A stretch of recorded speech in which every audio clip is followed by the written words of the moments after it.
Allô? Oui, bonjour. Vous proposez quoi? Une formation en quoi? Pour investir en immobilier? Il n'y a pas besoin de ça. Je regarde recherche appartement tous les dimanches. Je connais tout. Ah, il y a des astuces qui ne donnent pas. Ah, mais je regarde Capital, je lis des magazines, enfin...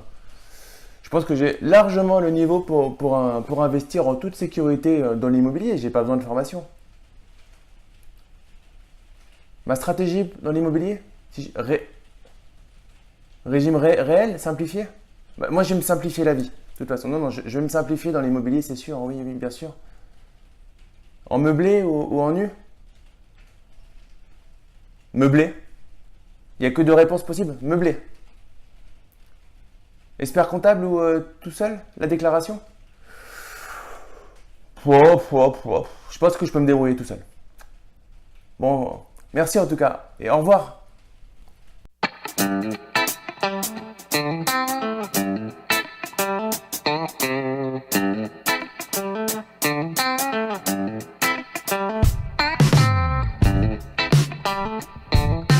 Salut à toi, ici Damien du blog Esprit Gagnant. Nous nous retrouvons dans cette deuxième vidéo d'une série de 3 dans lesquelles je te donne les 10 étapes majeures pour faire ton premier investissement en toute sécurité.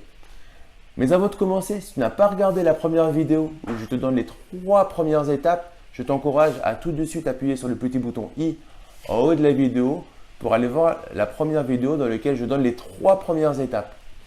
Mais avant de commencer, n'hésite pas à t'abonner à ma chaîne YouTube pour suivre toutes les nouvelles publications. Commençons tout de suite avec l'étape numéro 4. Donc nous avons trouvé des biens à l'étape numéro 3. Maintenant, il va falloir contacter le vendeur ou l'agence immobilière pour prendre des rendez-vous et faire des visites. Je sais que cette étape peut être un frein pour beaucoup de personnes car il ne va pas suffire d'envoyer un mail ou un texto en demandant est-ce que je peux visiter. Il va falloir assez régulièrement décrocher son téléphone et s'exprimer au téléphone pour aller poser des premières questions et trouver une date de rendez-vous. Donc, il faut le faire maintenant. J'espère que tu as bien fait les 3 premières étapes. Tu as des biens. Maintenant, il faut vraiment décrocher ton téléphone. Tant pis, te mettre un coup de pied derrière. Okay. Arrêter de se trouver des prétextes. Effectivement, ça peut être compliqué pour certaines personnes de prendre son téléphone et d'aller parler à quelqu'un qu'ils ne connaissent pas. Bah écoute, tu t'entraînes devant ton miroir et tu fais la conversation avant. Il n'y a pas de questions bêtes, ok? Et sache que tu vas appeler quelqu'un qui a envie de vendre. Donc il va t'écouter, même si tu as des questions bêtes, il va faire comme s'il ne les avait pas entendues et il va y répondre. Parce que son intérêt, lui, c'est de vendre.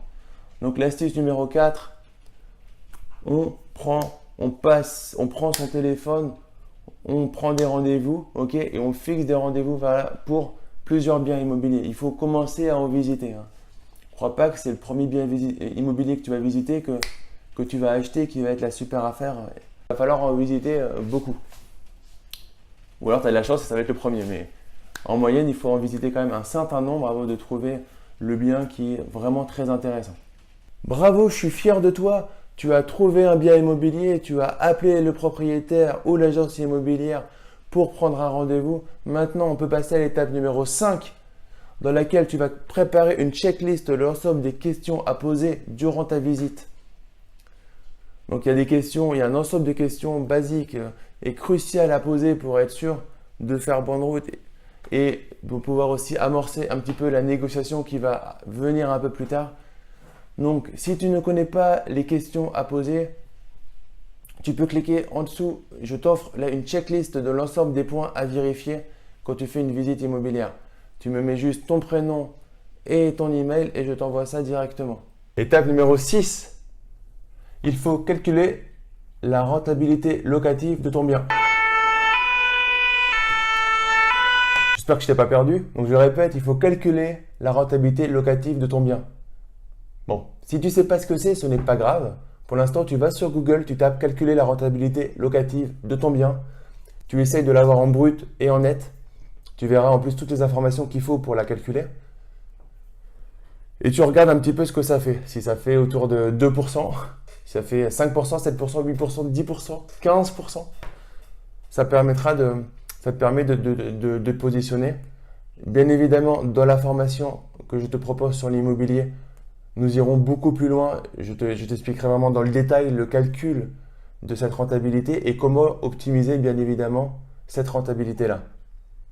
Mais là, le plus important dans cette 6e étape, c'est de calculer cette rentabilité locative. Ok? Même un grand smile pour savoir un petit peu déjà si ton bien il peut être oui ou non. Donc en résumé, les 3 étapes qu'on a vues aujourd'hui sont: il faut appeler les propriétaires ou les agences immobilières pour prendre des rendez-vous. Il faut préparer une checklist à avoir pour faire la visite. Et ensuite, il faut calculer le taux de rentabilité locative de ton bien. Donc, si tu as aimé cette vidéo, n'hésite pas à mettre un gros like, à la partager à des personnes qui pourraient être intéressées pour investir dans l'immobilier en toute sécurité. On se retrouve très vite et je te dis ciao ciao!